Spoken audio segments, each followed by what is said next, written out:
సినిమాను గురించి ఏం చెప్పాలి?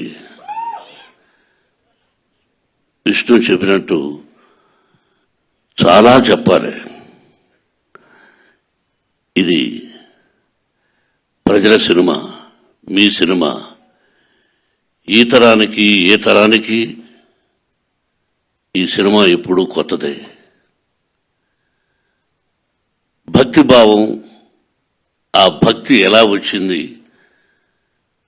ఆ దూర్జటి మహాకవి ఎలా రాశారు, శ్రీ కాళహస్తీశ్వర మహత్యం అంటే ఏమిటి, దాన్ని ఇంతకుముందు ఎవరు తీశారు, మళ్ళీ ఏమిటి కొత్తగా చూస్తున్నారు వీళ్ళు అనేది ఈ సినిమాలో ఎంతో వ్యయ ప్రయాసలకు కష్టం. అంటే ఎంతైనా ఏదైనా ఏ సినిమా అయినా ఒకటి కష్టం. ఈ సినిమాలో అతిరథ మహారథులు పేరు పేరున కేరళ నుంచి, ఆంధ్ర నుంచి, మద్రాసు నుంచి, నార్త్ ఇండియా నుంచి, మన భారతదేశంలో 4 మూలన ఉన్నటువంటి మహానటులందరినీ తీసుకువచ్చి ఈ సినిమాలో నటింపజేశాం.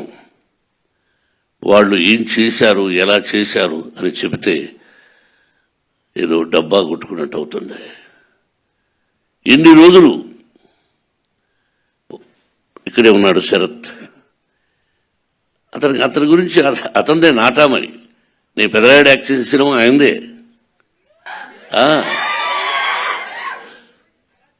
ఆయన ఒక రాజ్యసభ సభ్యుడుగా ఉన్నారు. ఆయనకు ఒక పార్టీ అధినేతగా ఉన్నారు. ఈ రోజుకి ఏ పాత్రనైనా అవలీలగా పోషించగలిగినటువంటి మంచి నటుడు, నాకు సోదరుడు. అలాగే పేరున ప్రతి ఒక్కరూ అత్యద్భుతంగా చేశారు. ప్రజలు చెప్పాలి, మీరు చెప్పాలి.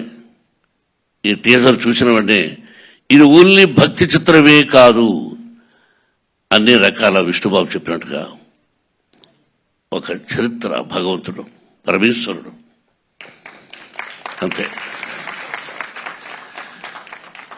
ఒక పద్యం ఉంది, ఎవ్వని చేజనించు జగమెవ్వని లోపల నుండు లీనమై ఎవ్వని ఎందుడిందు పరమేశ్వరుడెవ్వడు, మూల కారణం వెవ్వడు, అనాది మధ్యలయుడెవ్వడు, సర్వము తానే అయిన వాడెవ్వడు, అట్టి వారిని ఈశ్వరుని శరణము వీడదన్.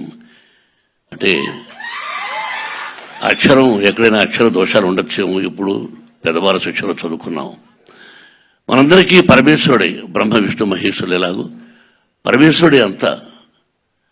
ఆయన ఆజ్ఞ ప్రకారమే మనం అంటుంటాం ఇళ్లలో, శివుడి ఆజ్ఞ లేనిది సీమైనా కుట్టదని.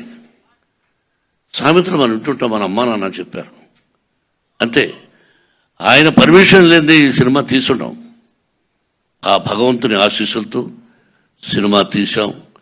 మీరు ఇంకా ఎన్నో ఫంక్షన్స్ చూడాల్సి వస్తుంది కన్నప్ప ద్వారా. ఇంకెంతకంటే ఎక్కువ నేను మాట్లాడదలుచుకోలేదు. మీ అందరి ఆశీస్సులు నిర్మాతగా నాకనే కాకుండా ముఖ్యంగా నా బిడ్డకు విష్ణుకి, విష్ణు టీంకి మీ అందరి ఆశీస్సులు కావాలని కోరుకుంటున్నాను. Thank you very much.